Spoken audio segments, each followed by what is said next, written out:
We're very excited to have our speakers and to support this webinar from ISF at Purdue University. This is one of many of our science and policy webinars with our partners from across the state. So this one is supported with the Hoosier Environmental Council.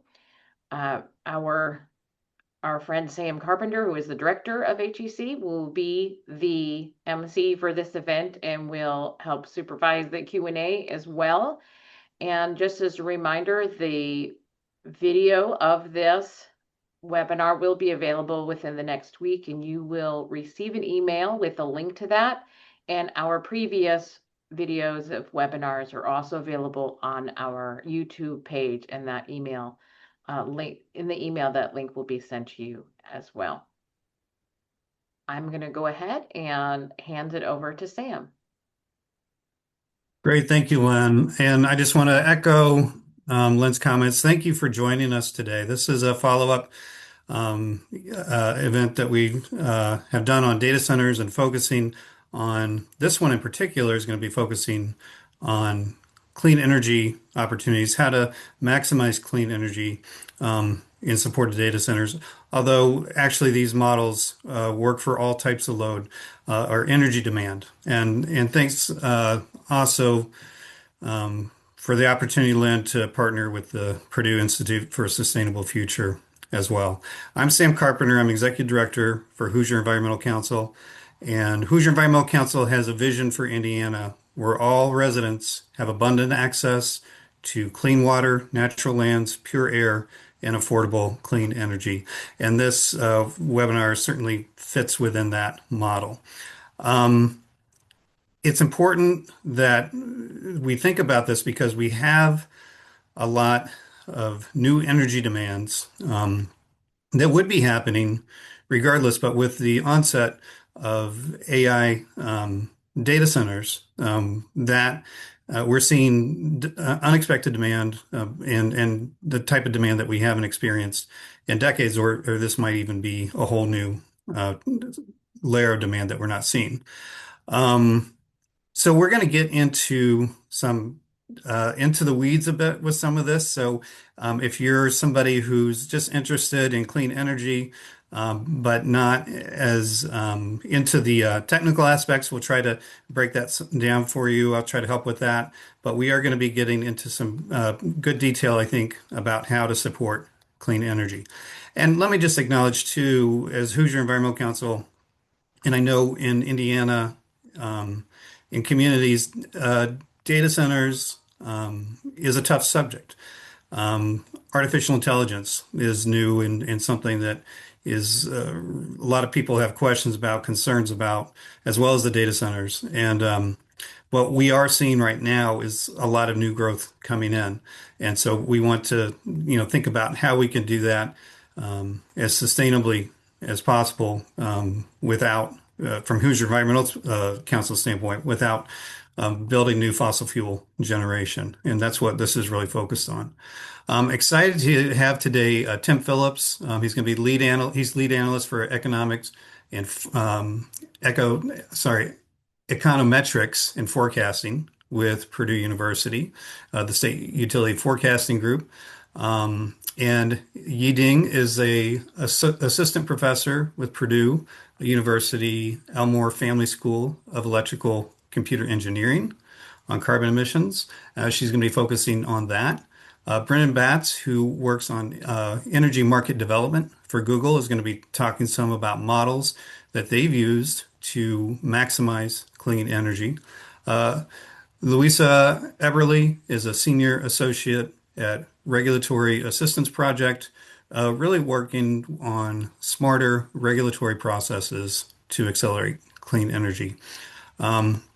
So we've got a great panel today, and we'll be taking your questions as well. There is a Q&A feature. Feel free to put those questions into the Q&A at any point, and then I will be helping to direct those as well. And then I believe the typed answers will show up there also. So with that, thank you again for your interest and joining us. We do have until 1 o'clock slotted for this, but we might get out. We'll see if we get out, take that full time or not. But Tim, I'd like to invite you to go ahead and turn on your video and share. Tim's going to be our first presenter today. Thank you.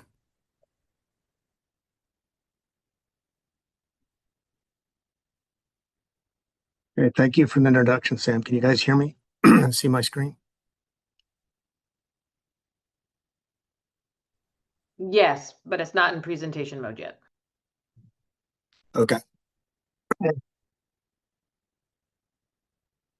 So thank you to Lynn and the ISF for the opportunity to present as part of this webinar. My name is Tim Phillips. I'm a lead analyst with the State Utility Forecasting Group here at Purdue, and I'm going to talk about the data center scenario that we did last year as part of our 2025 Indiana Forecast Report. I'm going to start by giving a little background on who State Utility Forecasting Group is and what we do, because I imagine a lot of people listening to this webinar may have never even heard of us. So the State Utility Forecasting Group was established in 1985 by an act of the Indiana legislature. And the background of this is in the early 80s, Indiana found itself in a situation where there were two abandoned nuclear projects, the Bailey plant in northern Indiana, which was NIPSCO, and perhaps more famously, the Marble Hill plant in southern Indiana that was co-owned by Public Service Indiana, which was now part of Duke Energy and Wabash Valley Power Association. Those abandoned projects nearly bankrupted those two utilities. In fact, Wabash entered bankruptcy, but they survived it. They still exist today. So in January of 1984, then Governor Robert Orr put a committee together to come up with recommendations on how Indiana could get a handle on electricity forecasting and resource needs. And the report that was published at the end of the year made, I believe, 4 recommendations, and the one that was chosen was to create an independent group to provide the state with these analyses. And that was formalized again in 1985 by the legislature. I believe SUFIG was located at Purdue because one of the members of that committee was a professor at Purdue. And we also still have a connection to Indiana University. We receive economic data and forecasts from the Center for Econometric Model Research in IU Bloomington, and that's one of the inputs into our modeling system. So purpose, develop, maintain a methodology for forecasting electricity demand rates and resource needs. So that's the Indiana forecast I was talking about that we released last year. That is a biennial report, meaning it comes out every other year on the odd years. So we published that in December of last year, and the next one will come out in late 2027. In 2002, we were additionally tasked with doing a renewable energy resources study, and that's an annual report that comes out in the fall every year. We've also done many other studies over the years at the request of the IURC. It's not listed here, but we also assist them with reviewing the integrated resource plans that the utilities file. And I'll just mention that while our primary source of funding is the IURC, we have engaged with other groups. We did an independent load forecast for the Mid-Continent Independent System Operator, MISO, and Carmel for about 10 years. And we're always willing to consider other collaborations as long as it doesn't create any conflicts of interest with our IURC work. I put the website address there. We refreshed our website about a year ago to make it shinier. I would encourage people that are interested to go have a look. Most of our previous studies are available to look at or download for free on the website. Strength, we're independent and unbiased. So we're not a utility. So we have no financial interest in the outcome of our studies. And we have no incentives to bias our results one way or the other. We are also not an advocacy group. So unlike, say, the Citizens Action Coalition or the Hoosier Environmental Council, we do not take positions on issues. We let the data and the analysis do the talking, and the results are what they are. Sometimes they're expected, sometimes they're unexpected, sometimes people don't like them, but we try to not bias the results in any one way or the other. And I would also say that even though we're funded by the IORC, they take a very hands-off approach with how we do our work. So even if they ask us to study something, they leave it up to us to decide how we're going to do that, what data we're going to use, what kind of models we're going to use, what kind of assumptions we do. So even the work we do for the IURC is really independent of even the IURC. We're a small group. We currently consist of a director, 3 analysts, a part-time administrative assistant, and sometimes when funding allows, grad students. So occasionally we'll have grad students come in and do some research for us, and they also get to learn about the industry. And so it's kind of a win-win type situation. Before I get into the data center scenario, I need to give a brief overview of the SUFIG modeling system to put everything in context. And this will be at a very high level because I could spend an hour just talking about this slide. So the SUFIG modeling system consists of a set of energy and peak models, a capacity expansion optimization model, and a rate-making model. So the energy and peak models for each of the utilities, we have a set of models by class. So we have residential, commercial, industrial, and so on. And you can think of these as creating the demand side of the equation. So this is it creates the load forecast by class for all the utilities. And I should mention that we do add on top of that an amount for transmission and distribution losses, because the optimization model I'm going to talk about builds to generation level.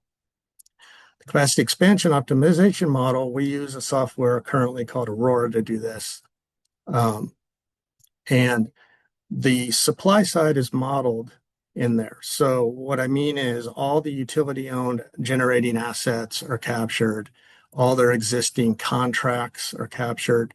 There's a representation for their demand-side management programs in there. So you model the supply side, and then you bring in the demand from the energy and peak models. And what the model does is at some point, if not right away, the demand is going to be bigger than the supply. So then it's going to need to build new resources. So you have to give them a capacity expansion model, a set of new resources to choose from. And you see there that last bullet. We gave it 2 natural gas options, a combustion turbine, which is generally a peaking asset, and a combined cycle, which is more of a base load. Wind, solar, battery storage, hybrid solar battery, and nuclear small modular reactors. It's also important to understand that the capacity expansion model is building resources not only to meet the demand, but to meet an Indiana reserve margin target. So the reserve margins are based on information from the retail transmission organizations like MISO or PJM. So in order to have grid reliability and to be able to deal with unexpected events, you need to have more capacity available than what your demand is. So we run that model. It produces a generic set of new resources to help bridge that gap between demand and supply. And then we take that build and the costs associated with it, and we put it into our rate-making model. Now, the rate-making model already has the the existing rate base modeled in it. And then we add to it the costs from the new build, and then it updates the electric rates. The unique thing about our system is we then take those electric rates and we put them back through the energy models and update the demand forecast and repeat this process. So the modeling system gets repeated over and over again, iterating on rates until convergence is reached. What does convergence mean? Convergence means that the rates become stable and they don't change much from one iteration to the other. And once we achieve that, then we say, okay, we have a forecast. That picture, and I should mention, there's obviously a lot more details on this in the actual report, which is on our website. So let's talk about the data center scenario. So the first thing we need to talk about is why did we not include large future data centers in our base forecast? The base forecast can be thought of as the normal forecast we do. It's called base because we also do a low and high scenario based on economics. So those energy models I was talking about before are what's called econometric or end-use models. And those kind of models are built on historical data, and they effectively assume the future is going to look like the past. So they won't capture large loads that come up in the future, like these data centers or any load for that matter. A large industrial customer coming in is not going to be picked up by the models. And this is not just a SUFIG issue. The utilities have the same issue because they also use econometric and end-use models.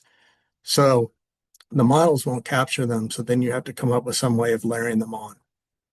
Second issue is there's significant uncertainty regarding the data center load amounts. And the landscape is constantly changing. Every week you see news articles about a new data center proposal or one that's been withdrawn because a local community pushed back on it. And it can also be difficult just getting the information on how much a given data center is going to use, or even finding out project-specific information. And as a forecaster, you don't necessarily want to throw something into your model that you know is going to add a whole bunch of error to your forecast. Third issue is a modeling issue. The rate-making model as it stands now currently assigns the cost of resources to all the customer classes. So if we were to throw the large data centers in there, it's going to assign those costs to even the residential customers, which is precisely what everyone's concerned about, right? Everyone's concerned about whether the data centers are going to if they're going to be paying for the data centers. Well, the way the rate model currently works, that would actually happen.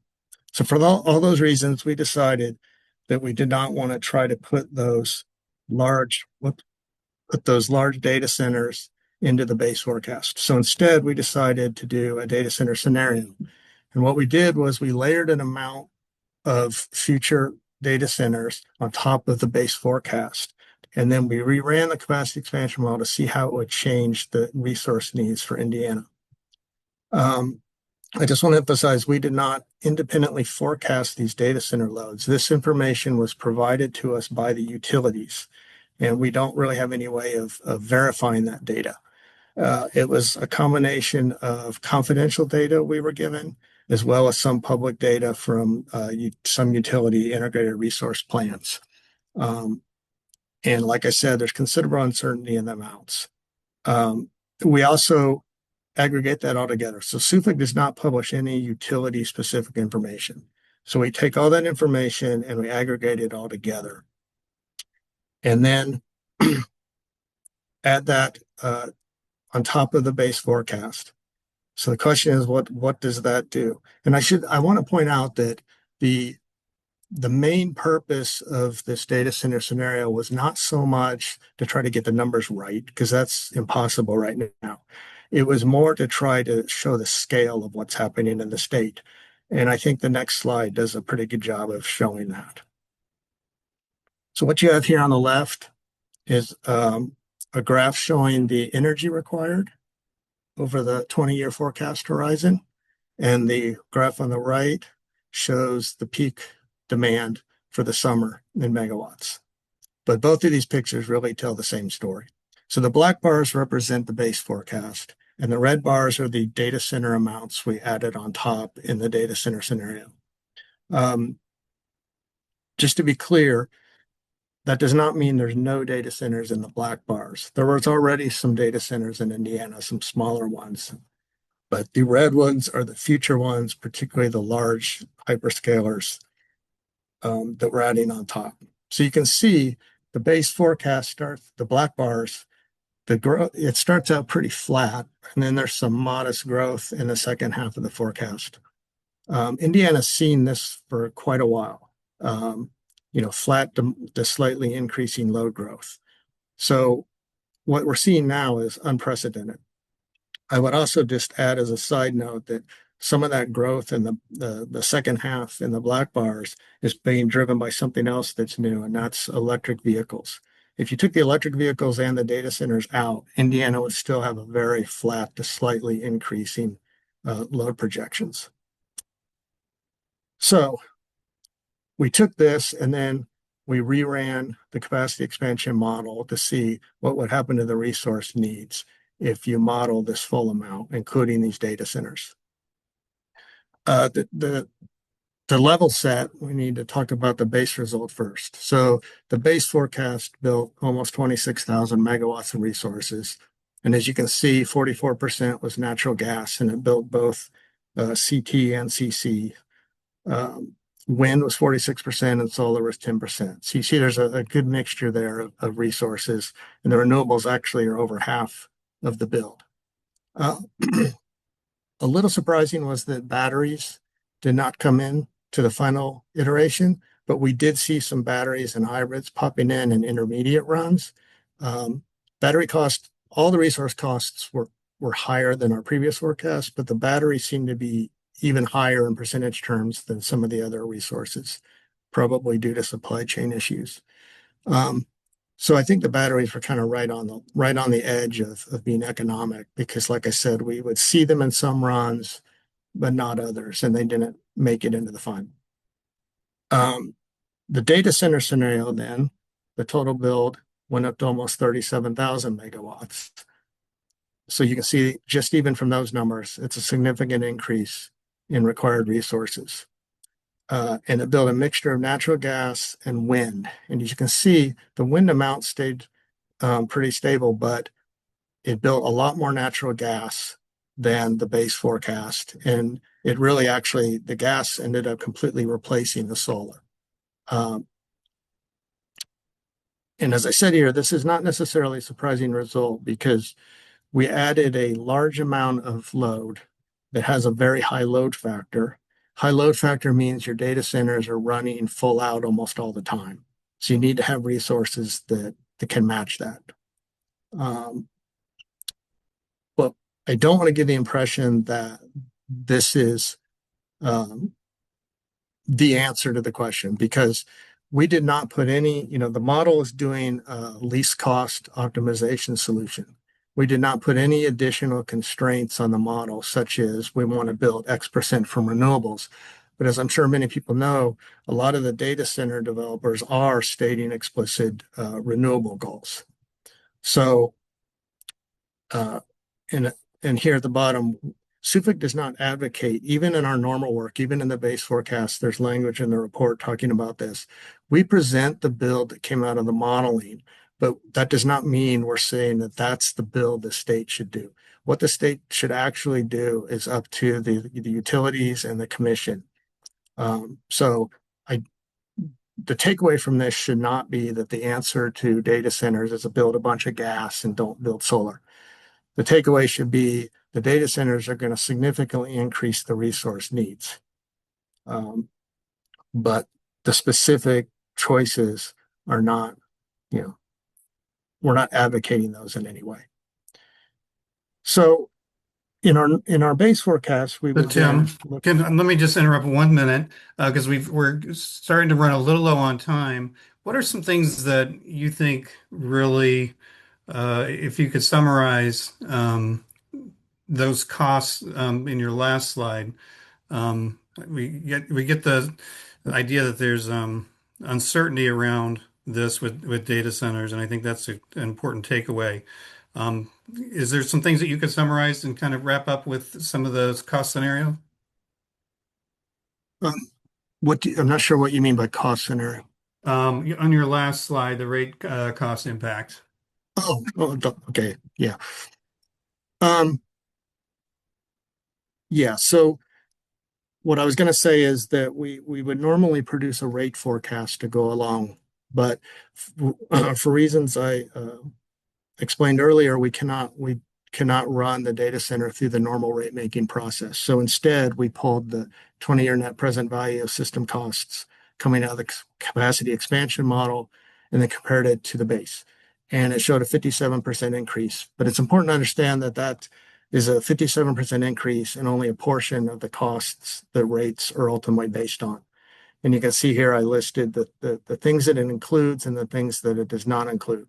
Those things that it does not include are things that would be captured in the rate model in our normal work, but those are sunk costs in a sense. So the optimization model would not consider those things. And the last point here is important. there's a lot of misinformation out there, and a lot of people, I think, assume that if the costs go up, then the rates are definitely going up. But that's not necessarily the case because you're also spreading those costs over a much larger amount of usage. So it really depends on the relative change in the costs and your output. And just quickly, um, an example of that is Indiana Michigan Power recently announced they're going to petition the commission this summer to lower their base rates. And they specifically said that it's due to savings from the large data centers they're bringing in. And I think NIPSCO actually made a similar comment during a meeting yesterday at the IURC. So the costs are definitely going to go up, but that does not necessarily mean the rates are going to go up. Okay, thank you, Tim. And And when we I talk will, about those costs going up, are we referring to a ratepayer's electric bill, or are we referring to, which includes things like transmission and distribution, which weren't necessarily part of that model, or does it refer just costs overall?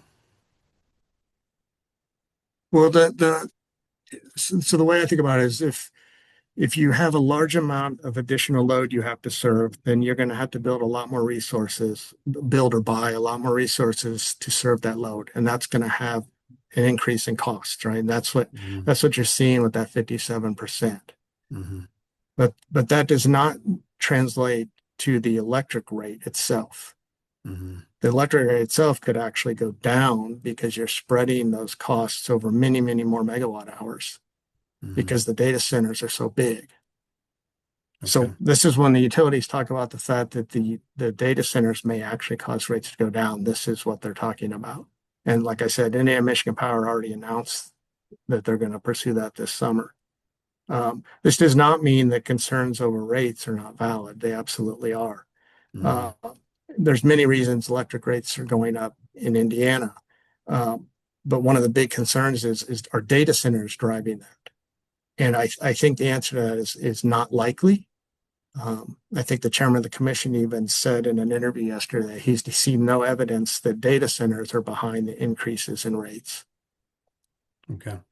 Thank you, Tim. We appreciate your sharing your information with us today. Sure. And we're going to talk some more about better utilization of the of our existing electric infrastructure and grid to save costs as well. Now I'd like to invite Yiding to share about climate impacts and emissions related to data centers.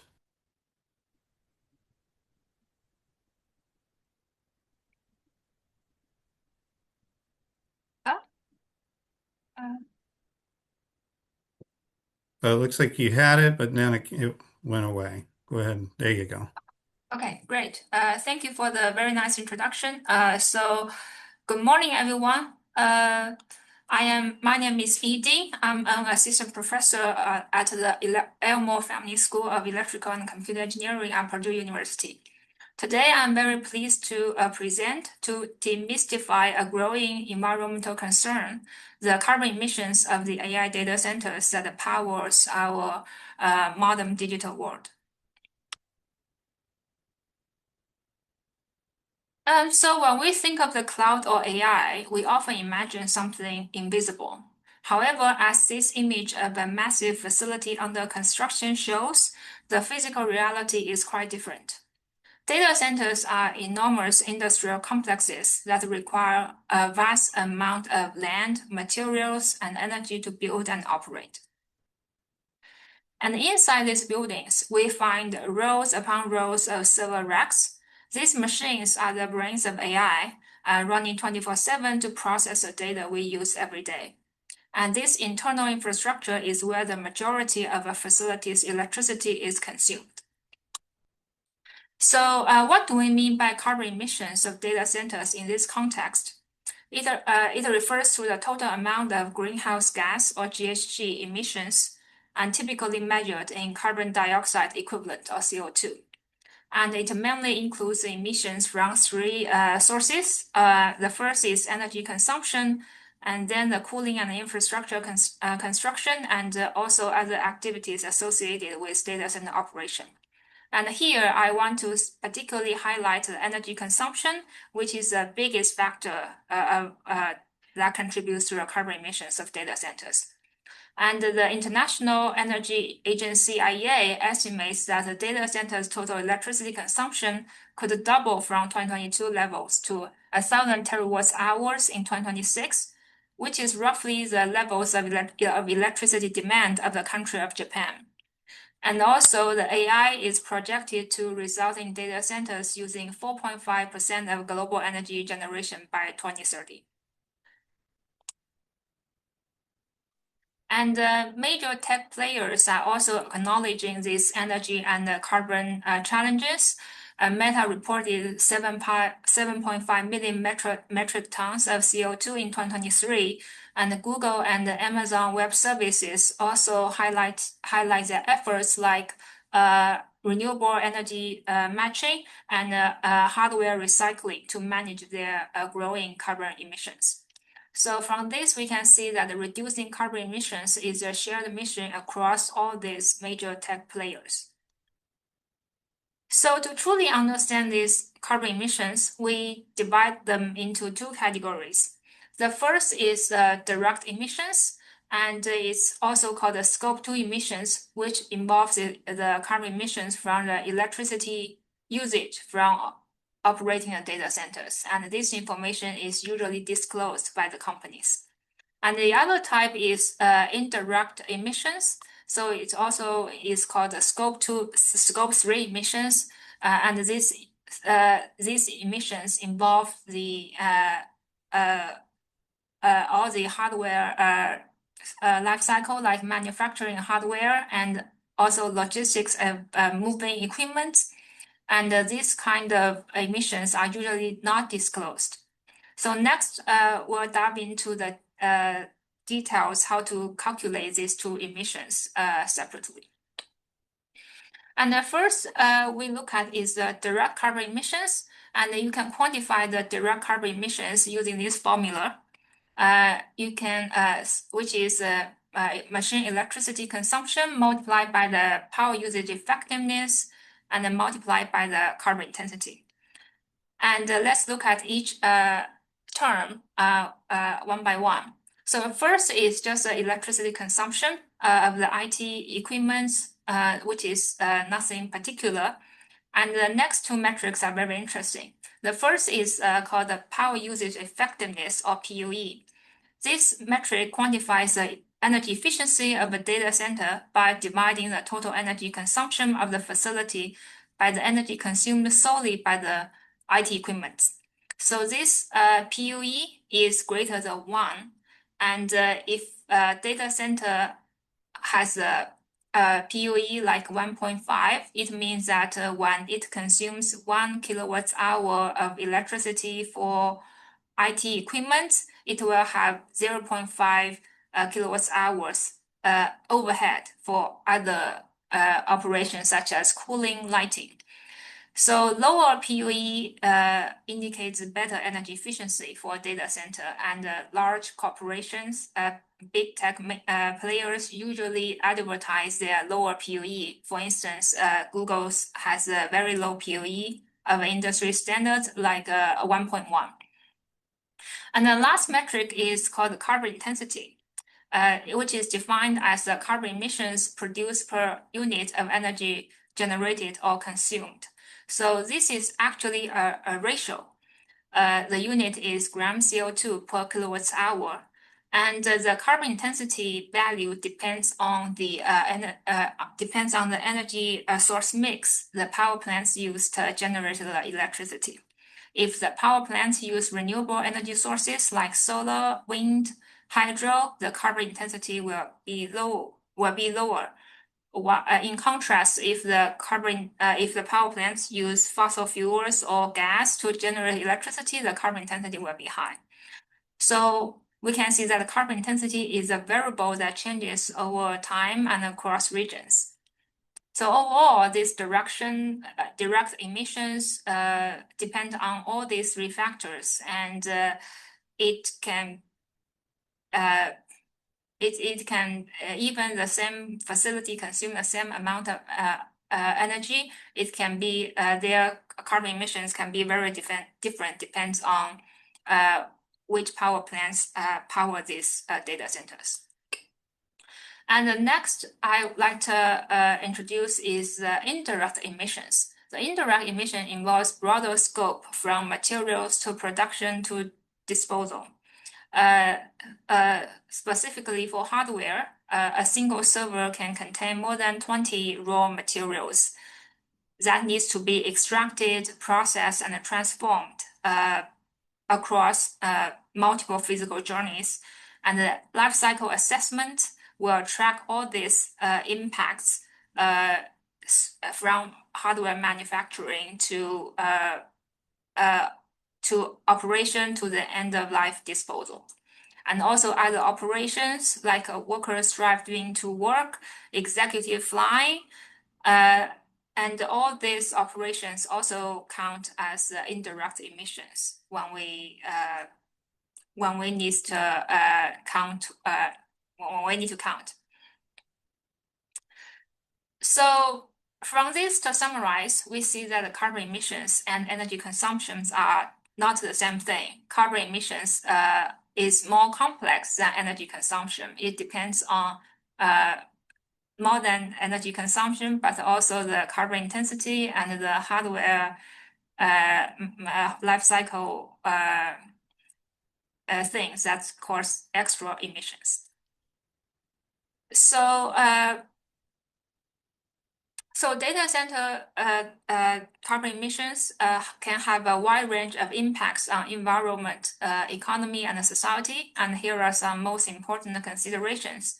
The first is climate change, and global warming, the rising temperature, extreme weather events, and the sea level rises. All of this can disrupt the natural habitats and agriculture and put wildlife species at risk. The second is about the resource depletion that's related to the physical materials to build these data centers. And the third is the health concerns. So carbon emissions often comes with air pollutants that can degrade air quality and contribute to health issues like respiratory issues and allergies, and also other emissions from logistics. And last but not least, the high carbon emissions will lead to high rising energy costs, because high energy consumption can strain local power grids, leads to energy shortage, and also this can drive up energy costs for the local community. So how do we fight this? People have explored a variety of strategies, including sourcing renewable energy and building more energy efficient infrastructure, and all consolidating smaller data centers into larger, more efficient ones. And even we can use AI to optimize the data center operations and how to best use energy more efficiently for these buildings. So, however, efficiency alone isn't a silver bullet. This brings us to the Jevons paradox, which was first introduced by the economist Mr. Jevons in the 19th century. This Jevons paradox tells us that increasing the efficiency of using a resource often makes the resource cheaper and more accessible, which can lead to higher overall consumption rather than less. And in the tech world, demand for computing power is growing so fast that it often overwhelms our efficiency gains. Efficiency gains like in CPUs, GPUs, and cooling systems lower the cost of energy per computation. And the lower cost of more accessible compute enable new applications and larger AI models and a wider adoption across industries. So demand for compute grows faster than efficiency gains, and leading to higher total energy consumption and ultimately increased carbon emissions. So this is a rebound So this is exactly a rebound effect in action. Efficiency improvements alone do not guarantee lower overall carbon emissions. While efficiency is essential, it is not a silver bullet. And the data center industry has seen periods where energy use remained flat despite data growth. But since 2020, forecasts predict significant increase in data center electricity consumption through 2030, driven by AI and digitalization. And the rebound effect means that without additional controls, efficiency gains can be overwhelmed by the surging energy demand. So in conclusion, while we strive for more efficient AI, we must pair that efficiency with careful management and policy to ensure we are actually reducing total carbon emissions. So thank you for your time, and I'm happy to take any additional questions later.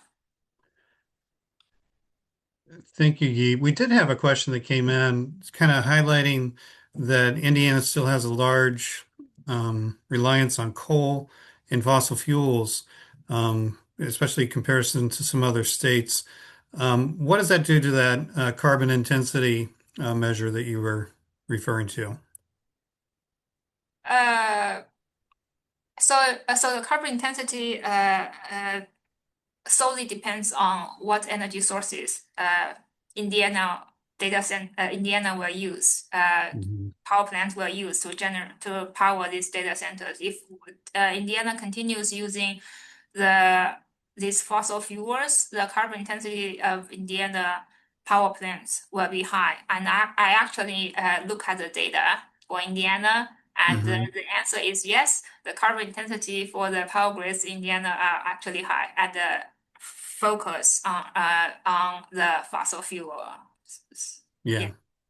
Thank you for that. And I think that's important to point out because we do need to rely more on clean energy to lower that carbon intensity.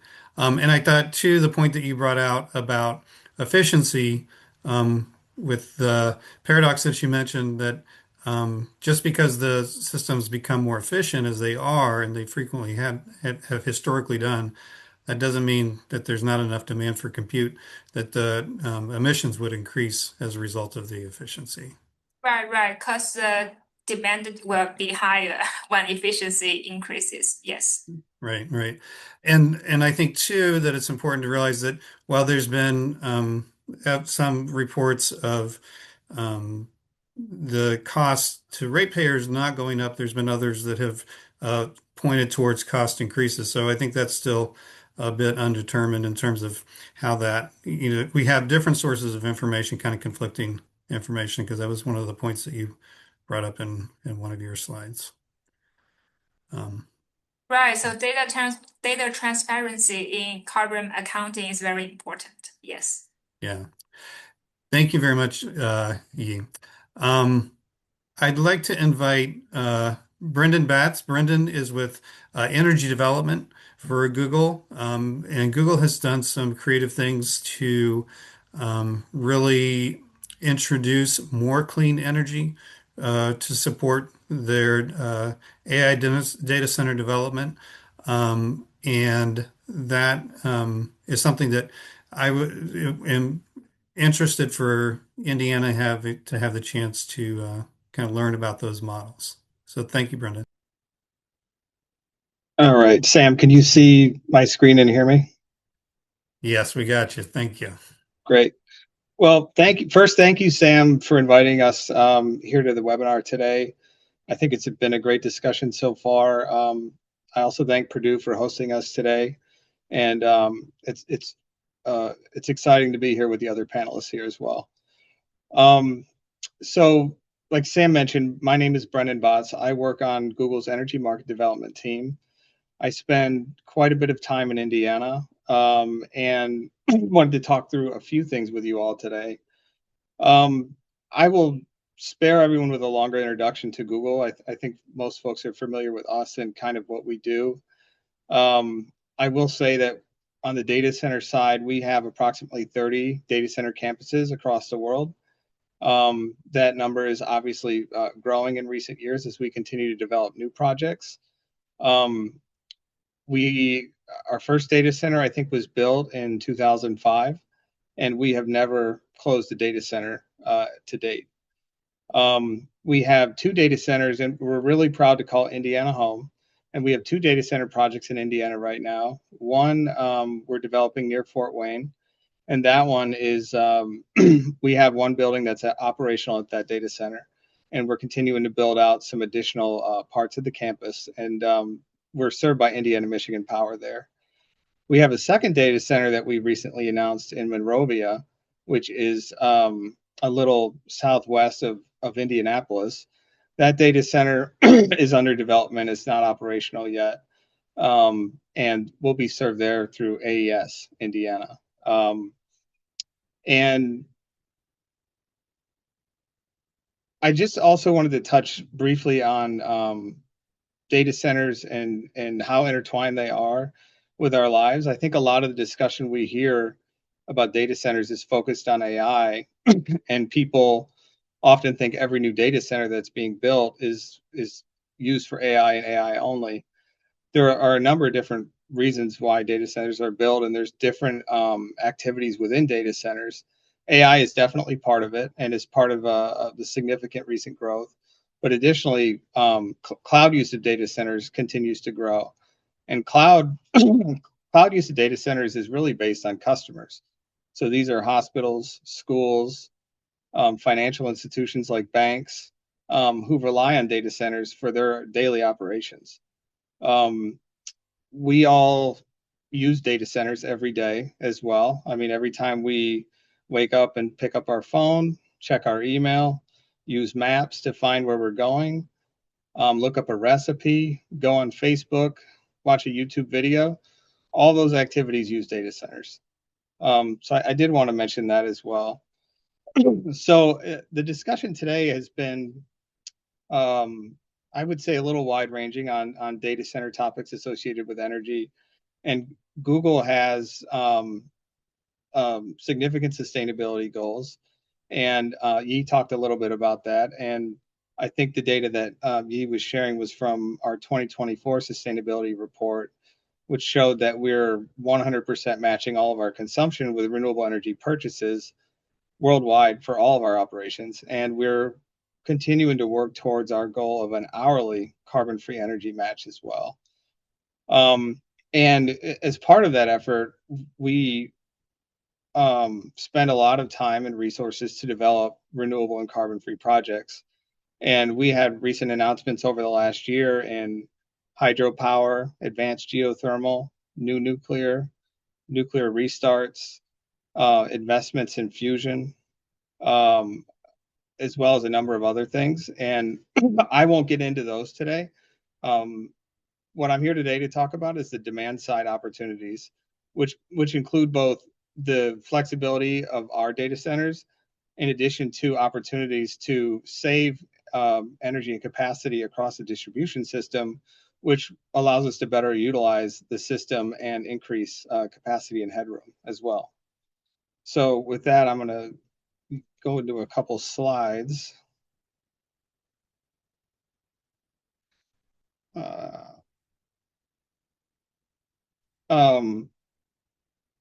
So our energy objectives can be boiled down to really 4 things, and they include cost, reliability, consumer focus, and carbon-free.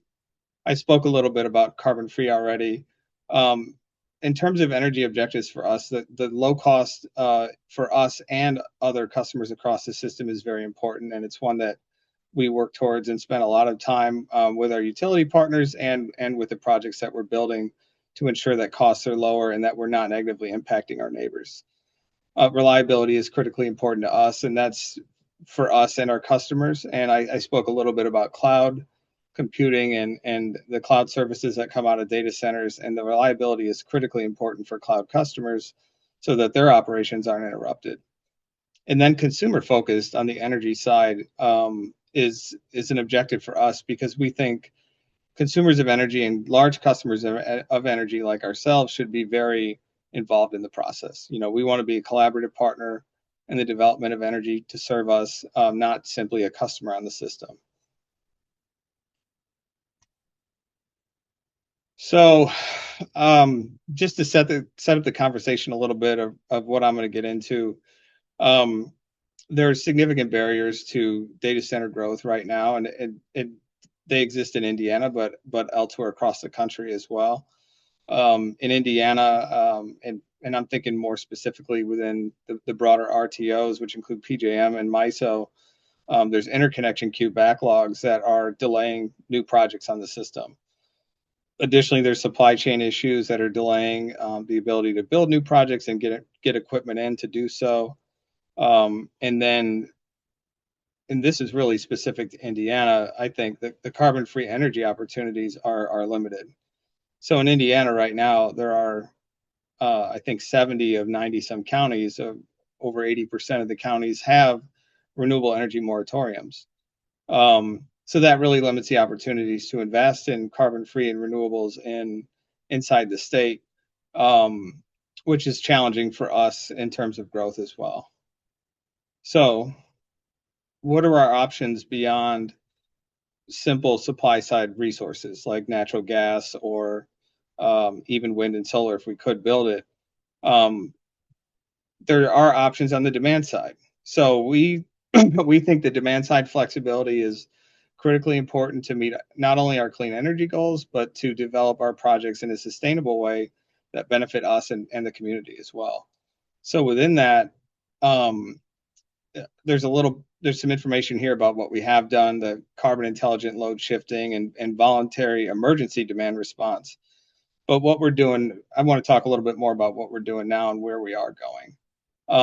So demand response for long-term planning, and that is really focused on demand response at our data centers. And I'll get into that in a little bit. And then large load enabled offsite distributed capacity. And it's the name of that is really a mouthful, and I will talk through it in a little more simple terms. But the idea there is basically to allow a new large customer like a data center to make investments across the distribution system, which would be into residential customers and other commercial customers to create capacity on the system, which will benefit the grid and then accelerate our growth and our ability to grow in the state or wherever we are. So now I'm going to talk a little bit about our demand flexibility capabilities and how we got there and where we're hoping to go. So our demand flexibility abilities really started with what we call carbon intelligent load shifting. And with carbon intelligent load shifting, we developed a operations change inside our data centers that allowed us to move tasks, compute jobs, from 1 hour to the next, or from one data center to another, or to eliminate that task entirely, to move it to a lower priority. And the reason why we started this was because of carbon intensity, and we were looking to reduce our consumption in hours that had the highest carbon intensity. And this allowed us to do that, and initially started smaller, 2 to 4% of the data center we could do this with and move some of the load around to reduce our carbon consumption then or reduce our consumption, which is driving carbon emissions. And that's really where this started. And we've continued to expand, and that was in 2020. And we've continued to expand and refine that technology and that operational capability. And in 2024, we did a successful demonstration pilot with one of our sites in Nebraska with the Omaha Public Power District. And this was really just to show, this went beyond the carbon intelligent computing. This was more of a larger portion of the data center, reducing demand or shifting as a demand response resource on the system. And then last year in 2025, we announced 2 agreements with Indiana Michigan Power, which is at our data center site in Fort Wayne, and Tennessee Valley Authority for another site that we have in their footprint to do demand response, to be a system resource for the utilities in times of system stress or emergency. The general idea is if there's a system emergency or high stress on the system, Indiana Michigan Power could call us and say, you need to turn your facility down, and we would do that. And it's similar to other demand response programs that you see nationally. It's an amount of capacity that we would offer, put available to the utility, and then they would have opportunity to use that for a fixed number of hours a year to benefit the system. We've continued to grow that effort, and last week we were really excited to announce that we now have a gigawatt of demand response capacity embedded in our long-term energy contracts with utilities. That's something that we're going to continue to grow, and we think it's critically important to show up as a grid asset, show up as a collaborative partner, and continue to use the data centers that we're developing in a way that benefits the communities that we're developing them in. So now I'm going to shift into that conversation was about flexibility and demand response capabilities at our data center sites. But now I'm going to briefly talk about, and I know we're short on time, so I'm going to go through this kind of quickly, the large load enabled offsite distributed capacity. And the idea here is that, there are capacity savings across the distribution system. And when I say across the distribution system, I mean in the residential customers' homes or in the commercial and industrial customers' businesses. There are opportunities to provide incentives to those customers to reduce their usage, reduce load, which then creates capacity on the system. So these are traditional demand response programs as well, but can also include energy efficiency. But the idea here is that a large customer like us would work directly with a partner utility to develop a potential of what exists on the demand side to increase system capacity. Once the large customer and the utility have some alignment on what those programs would look like, what the capacity savings are, how they would be evaluated, you'd reach an agreement, and then the large customer would provide capital to the utility to fund the program, create the capacity savings, and then the capacity savings would be passed on to the large customer so they could grow their load at their facility.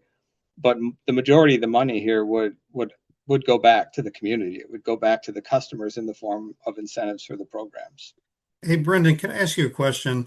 Sure. Everybody might not understand what capacity means in the energy markets. Could you give a brief explanation of that capacity, what you mean by that when you say that? Sure. So when we think about energy, we think about energy to serve our sites. We think about both energy and capacity. And capacity is basically what's measured for utilities to meet their requirements to serve their customers. So they're obligated by reliability organizations above them, which include NERC or RTOs, to have an existing amount of capacity to serve their customer base. And capacity just means generation capacity. It means generation that is available to serve those customers at the times when the need is there. And that capacity could be any type of generating capacity. I mean, it could be wind, solar, coal, nuclear. It doesn't matter.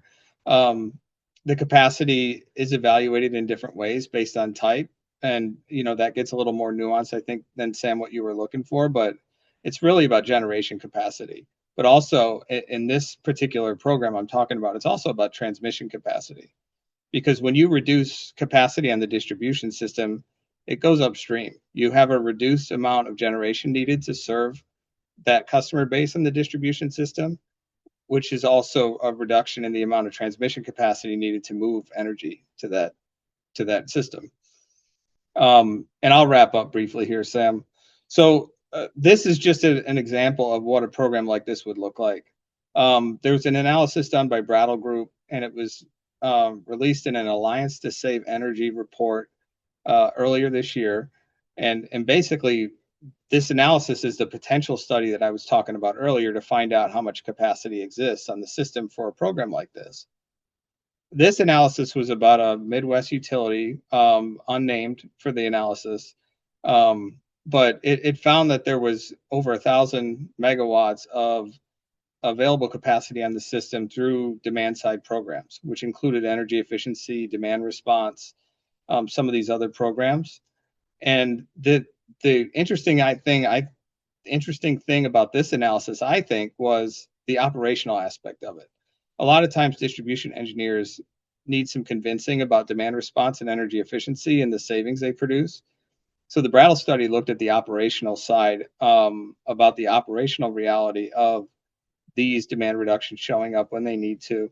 And it reduced the potential a little bit, but it still even showed that in the worst conditions, in the worst weather years available, this load did or this capacity savings did show up. This is a brief slide on cost that showed even when you put together a portfolio like this, it's in this example, it was less than half of what the most recent MISO capacity market. So it's cost effective as well. And with that, I will conclude. Thank you for letting me go over a little bit, Sam. No, that's fine. Thank you. And I think one of the things that Brendan, Google has announced a couple projects. One in Michigan has 1.6 gigawatts of solar, 400 megawatts of 4-hour storage, 50 megawatts of long-term storage, which is 100 hours plus, additional 300 megawatts of clean resources. Minnesota Google has done a project in Minnesota with 1.4 gigawatts of wind, 200 megawatts of solar, and again, long-term storage and batteries, as well as a $50 million investment in virtual power plants. What do those models, what does that mean in terms of need for new fossil fuel generation to support those data centers and those types of developments? That's a really good question, and the entire intent of our pursuit of those clean energy resources and the demand side capabilities, which include our site and the distribution system, is to displace fossil. That's our entire goal with doing that. And it is much more expensive than going a simple natural gas route, but we think it's the right thing to do. We think it's critically important, and we think it's definitely worth pursuing, and we'll continue to do so. But the idea is to displace fossil fuel as much as possible and completely if possible. Okay. And some of the demand side resources, another thing that you hear about is data center being a grid asset. So there's the things about load shifting that you mentioned, also utilizing battery storage on site to be able to essentially trim the demand from the data center during peak times. One of the things that I like to share with people is, or ask, is how many people have driven on a 12-lane highway? Not many people have driven on a 12-lane highway because they don't exist. But and yet our grid is made for those to manage more than we actually deal with on a regular basis. Our grid is built for peak use, and what and therefore it's often only has about 50% of it being utilized. So, do you see there opportunities through that demand response through things like virtual power plants to get more utilization from our current infrastructure? Absolutely. Yeah, I mean, that is one of the goals, is to better utilize the system, take advantage of opportunities that are there. I spoke a lot about the generation side, but also we're doing a lot of work on that on the transmission side. Thinking about other advanced technologies that we can use on the transmission system to make better use of what's already there, rather than building new lines and new projects, which are becoming increasingly harder to do. But Sam, you reminded me of a point that I should also make about our demand response capabilities. And I failed to mention when I talked about the carbon intelligent computing, but our demand response capabilities and the gigawatt of flexibility that I spoke about is not, we don't use on-site generation to do that. We do not use batteries on site to do that, and we do not use emergency diesel generators to do that. We change our operations inside the facility. So there's no generation being used for us to use our flexibility. Yeah. Thank you, Brendan. Thanks for sharing with us today. I'd like to invite Louisa Eberly to share, and she's going to touch on some regulatory ways to manage this. So thank you, Louisa. All right. Hi everyone. Thank you for having me. This has I've learned a lot already today. So I'm really glad to join this panel and finish us out. We've heard already some really great information.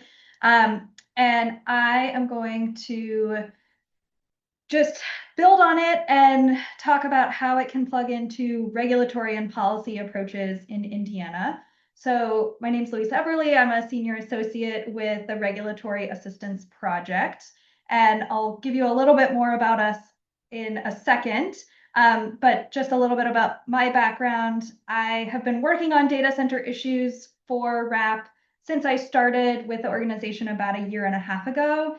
And before that, I was an environmental and energy litigator in the advocacy space. So taking off that kind of advocate hat and really focusing more, diving into the details on regulation and policy choices and how we can help tackle the challenges for large loads on the grid. And RAP is an independent global NGO. We're philanthropically funded, and we really look to provide direct technical assistance, thought leadership, trainings, with the idea of tailoring to individual states and regions where we work and bringing in global best practices. So our vision is to create a cost-effective energy future that is also clean, affordable, and reliable. So today I am planning to just cover some of the foundational strategies in a regulatory context for addressing large loads, what has already been done in Indiana, and then diving more into all of the additional options and strategies that could be considered moving forward. So we've already heard a lot from the other panelists about what makes high impact loads and data centers different. I'm not going to go through this, all of the text on this slide. I know that there's a lot of text here, but the main takeaways are that our current regulatory system has really been designed for the first column there on the left, more traditional large loads that tend to come in at a slower pace, and each individual facility has historically been smaller than what we're seeing for data centers that are being proposed, some of which are now the size of small cities. And then we already heard about kind of the uncertainty and difficulty in forecasting. And that really is a stress test for how our existing regulatory tools can address these large loads. So what are some of the strategies and tools that regulators could consider and policymakers can consider when looking at addressing these large load challenges? You can see here we have a whole bunch of potential options. Again, I'm not going to go through all of these today. We just don't have time for that. But I wanted to highlight the steps that Indiana has already taken. The bolded bullets show some of the steps that have already been taken in Indiana. And you can see that there are still a lot of other potential steps that can be taken. And we can talk more about some of those additional steps as well. But I'm going to start by just walking through what has happened in Indiana on this front. So taking a step back and just at a high level, what are the processes that touch on large loads in Indiana? The first that I'll mention is tariffs. I have the next slide will dive more into the Indiana-Michigan Power tariff that resulted from a settlement agreement last year. But just at a high level, tariffs are the thing that set the terms and conditions and rates for certain categories of customers. And that can include specifically a large load tariff that looks at these kind of more special entities, facilities that are coming onto the grid. And then in addition to these individual agreements with the customers themselves, there's also the process for long-term planning that a utility goes through where they look at what load is coming and how they can meet that load with different resources. And we already heard from Tim on some of the forecasting, looking at Indiana specifically. And then in Indiana as well, last year, there was the Expedited Generation Resource Plan created, which is essentially a new avenue for faster review of resource plans and specific project approvals meant to accommodate high levels of load growth in general on the system, or specifically individual large customers. And that process is being tested now. Indiana Michigan Power has submitted their first one of these expedited plans, and it included significant amount of proposed new gas, 3.3 gigawatts of new gas resources, and 800 megawatts of clean energy were in their original proposal. Some of the parties reached a settlement agreement, and that was filed recently, but the exact details of how all of this will sort out and with the other utilities still remains to be seen. And then the other way that this is showing up in Indiana is through a decisions by the commission to actually not have full authority over special entities that might be created specifically just to serve large load customers. So the example here is NIPSCO's decision to spin off an unregulated company called Genco just to serve data centers and large customers. So digging in a little bit more to the Indiana Michigan Power large load tariff, as I said, this resulted from a settlement agreement, and you can see on this slide I lay out some of the kind of big buckets of what was included in that tariff. So it did include several different categories of rate protections, and it really set the bar in the latest wave of these large load tariffs. A lot of states now are examining whether or not they should create new tariffs for large loads, and the I&M tariff established, what some of the categories should be, and that includes things like minimum contract duration, making sure that the large customer would pay an exit fee if they want to leave early, that they either commit to take the power that they're asking for, or that they will pay for it, at least 80% of the capacity that they request, they will pay for, to make sure that the revenue will come in to pay for the new infrastructure that might be needed to serve them. And then also collateral requirements to make sure that a large customer would have the ability to make all these payments. And then we also already heard some about this. The settlement agreement also included some commitments for future collaboration around clean transition tariff and demand response. So I won't, Brendan already talked about the steps that Google is taking on this front. In addition to the agreements between Google and I&M, which are currently pending at the commission, I&M also made a commitment to further explore grid enhancing technologies as part of its next big long-term resource plan. Grid enhancing technologies I'll talk a little bit more about later, but they're basically a category of tools that you can use to get more energy to flow, more electricity to flow through the existing transmission system. And then the tariff also included commitments by 3 of the hyperscalers to fund low-income support programs. And then it also set up annual reporting requirements. You can see I laid out some of what I&M has to report on an annual basis here. I'll just note that the tariff did a lot of good things and established the kind of baseline for what safeguards should be included.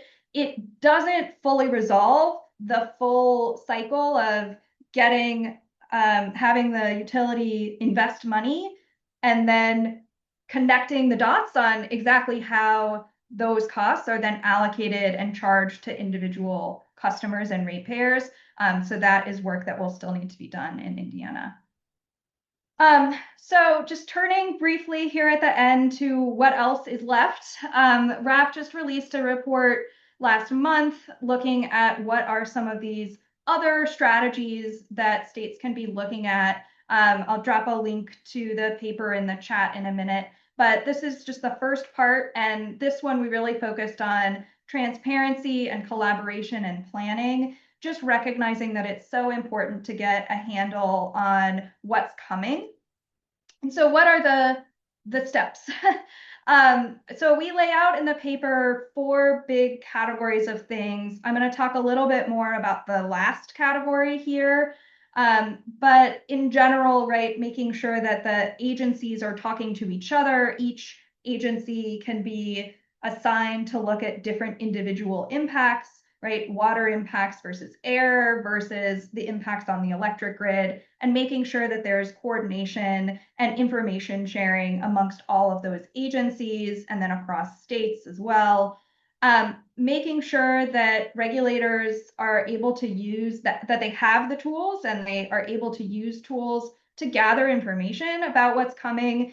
That's really important, as we already heard from Tim and Yi, about just understanding fully what these impacts are. And there is a lot of uncertainty. So however much information we're able to get can really make a difference in being able to then move into step 3, which is also scrutinizing the demand and making sure that things like the possibility for data centers to be flexible is being accounted for in the forecasting of how much demand that they're going to need and what might be needed on the system to then serve them. So digging in just a little bit more to step 4 there, these are the kind of general buckets that we laid out in the paper around what are the resources that can be on the table to help address large loads. And we already heard from Brendan some really great information about the demand response, load flexibility, and energy efficiency and the possibilities there. So I don't need to repeat any of that, which is wonderful. So then I will just dive into what are some of the examples and the tools. How do we get these connected and plugged into the grid? So some of the transmission innovations here, we have integrating, making sure that these things are being properly accounted for in planning.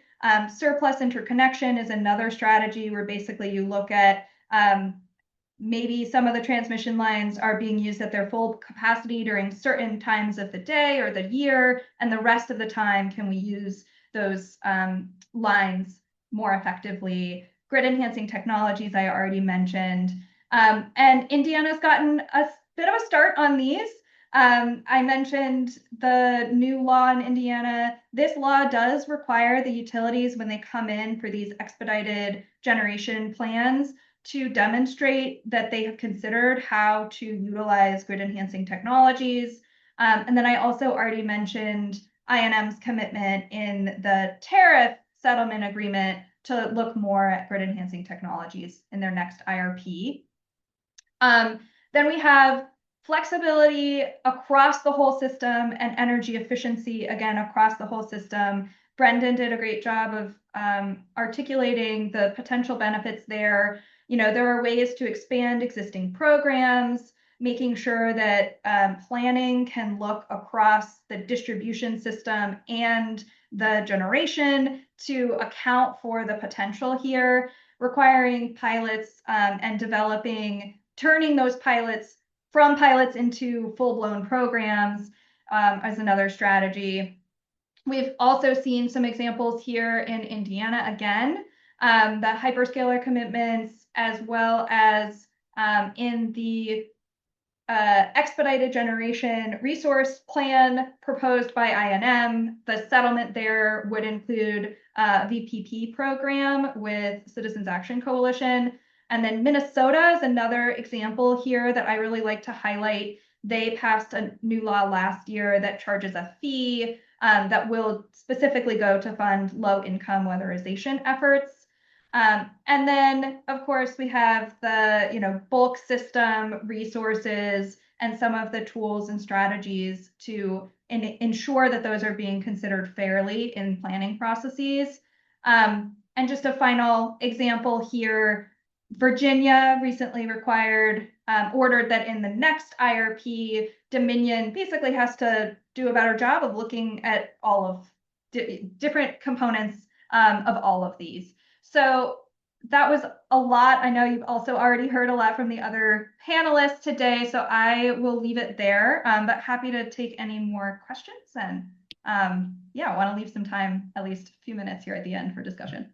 Yeah, thank you, Louisa. And so I do have a question. So this is a very multifaceted approach, right? So the utility, the kind of legacy infrastructure and practice has been large central generation that's been based on fossil fuels. This is very multifaceted and taking many different measures around demand, around utilization of, more community and distributed resources, efficiency. Where do we see this happening? Are there good examples of where this is happening, and is it able to save money, help issues of affordability? Yeah, it's a great question. And one place that I like to point to is Colorado, which is also the state where I'm from, so I might be biased. But Colorado has done a really great and interesting job with the integrated planning, looking at not just the kind of individual components of planning the system in isolation, but trying to have more connection across understanding what's happening. Colorado also has a VPP,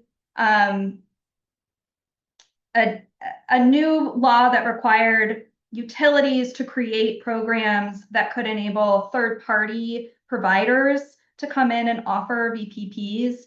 And Excel, in their proposal for their VPP program, one of the things that is cool that was included in that is like additional benefits and value being added for VPPs that are providing relief in specific parts of the Denver metro area that have a lot of congestion on the distribution grid.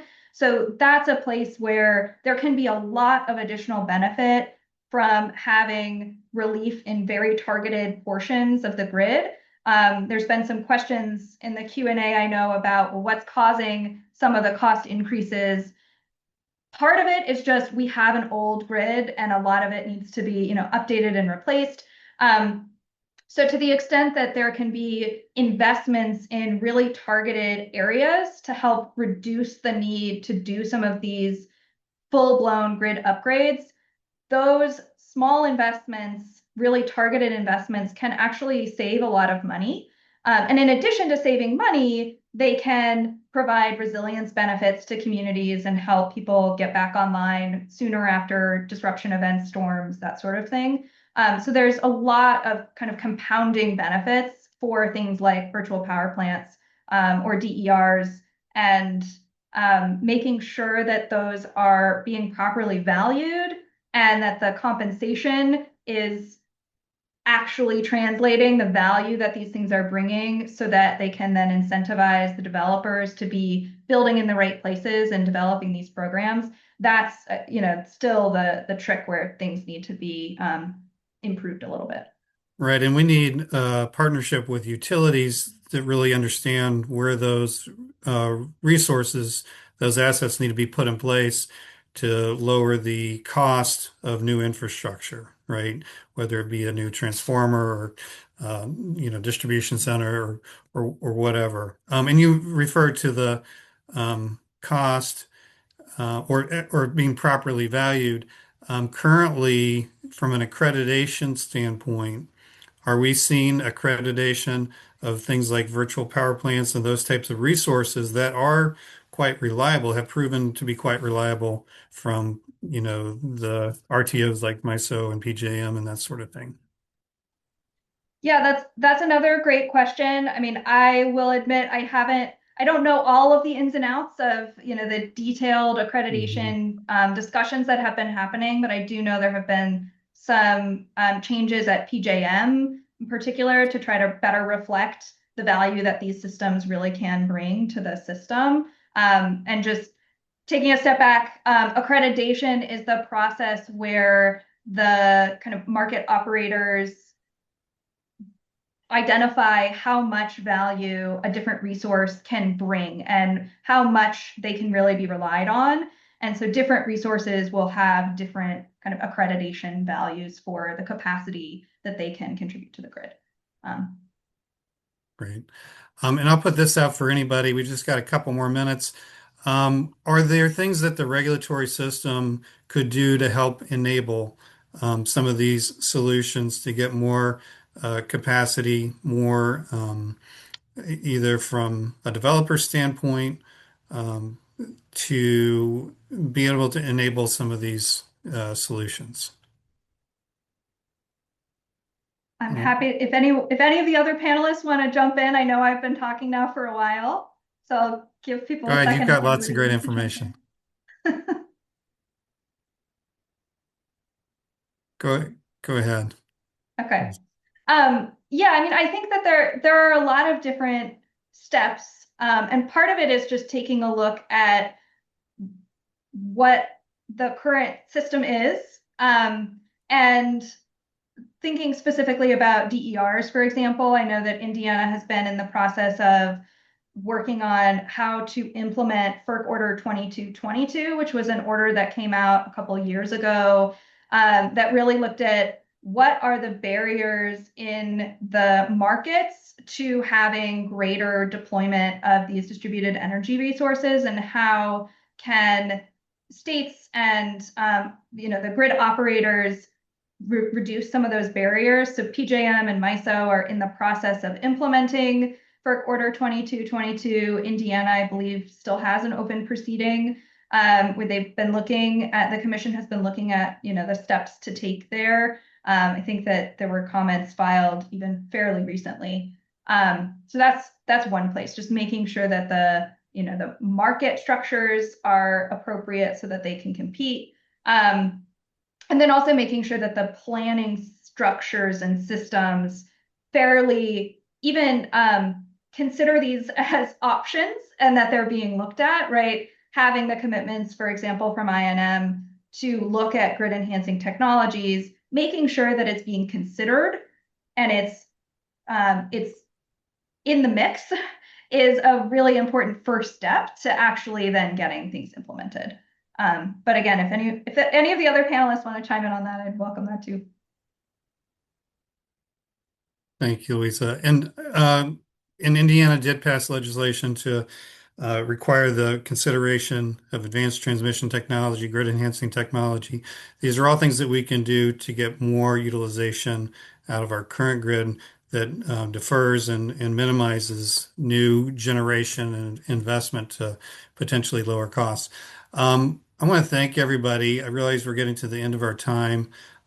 We will be sending out requests for a survey. We'd love to get your feedback as well as the link for the video and some of our resources from our presenters. And I want to thank our presenters again for being part of this. The issue of data centers is a very different type of development. While we do, require data centers for our cloud computing and daily use of technology, there is something different that is happening with the growth of artificial intelligence in terms of the resource requirements that go along with that. So I think as a state, we need to be very thoughtful about how we approach that. And are there things that we can do to bring more clean energy in support of the type of demands that we're seeing related to artificial intelligence and data centers. In addition, there are a lot of solutions that are out there and being developed. And so we as a state need to think about innovation and how we can expand our productivity that we have through our current energy system.